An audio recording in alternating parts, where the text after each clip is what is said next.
এর ম্যাচ ছিল কলকাতা যুব ভারতী স্টেডিয়ামে ইস্টবেঙ্গল ও মোহনবাগানের মধ্যে, যা ডার্বি নামে খ্যাত। গতকালকে ম্যাচ বাতিল হয়েছে। সূত্র মারফত জানতে পেরেছিলাম গ্যালারিতে দুই দলের সমর্থকেরা জাস্টিস ফর আরজি কর টেপোতে ভরিয়ে তুলবে, এটাই হয়তো ভয় পেয়ে বাতিল করা হয়েছে। কিন্তু দুই দলের সমর্থকরা ঘরে বসে থাকেননি, তারা যুব ভারতী স্টেডিয়াম চত্বরে জড়ো হতে চেয়েছিলেন জাস্টিস ফর আরজি কর, তিলোত্তমার বিচার চাইতে, তার পরিবার যাতে ইনসাফ পায় সেই জন্য। তার সাথে পা মিলিয়েছিলেন ইস্টবেঙ্গল, মোহনবাগানের সাথে মহামারান স্পোর্টিং ক্লাব।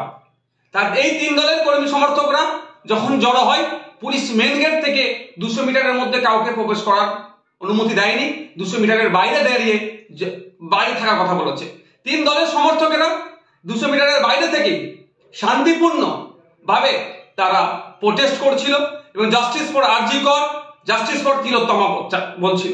কিন্তু পুলিশ নির্বিচারে তাদের উপরে আক্রমণ করে, নারীরাও বাদ যায়নি, টেনে হিঁচড়ে প্রিজন ভ্যানে তাদেরকে তোলা হয়।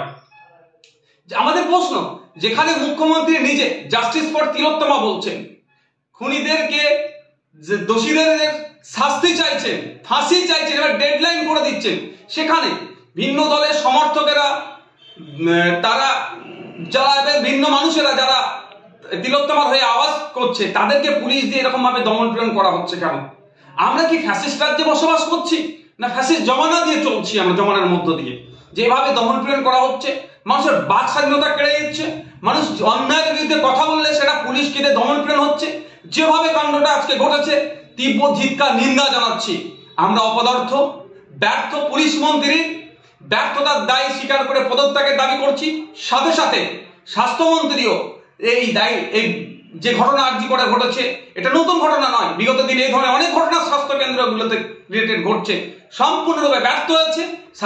স্বাস্থ্যমন্ত্রীরও পদত্যাগ দাবি করছি এবং সাথে সাথে একটু রাজ্যের মুখ্যমন্ত্রীকে স্মরণ করে দিতে চাই যে পৃথিবীতে যত ফ্যাসিস্টরাই ছিল না কেন, তারা বিভিন্ন সময় গুন্ডা মস্তান পুলিশ প্রশাসনকে কাজে লাগিয়ে মানুষের বাক স্বাধীনতা কেড়ে নেওয়ার চেষ্টা করেছে, মানুষকে দমিয়ে রাখার চেষ্টা করেছে, কিন্তু নির্দিষ্ট সময় পরে কিন্তু সেই ফ্যাসিস্টদের পতন হয়েছে। আমরা চাই না পশ্চিম বাংলার মানুষ এই ধরনের কোনো কিছু করুক। আর আমরা আশা করবো রাজ্য সরকারের কাছে, রাজ্য সরকারের প্রধান যিনি আছেন তার কাছে আশা করবো মানুষের বাক স্বাধীনতাতে কোনো রকম ভাবে না হস্তক্ষেপ হয়, সেটা আপনি ভালো করে দেখবেন।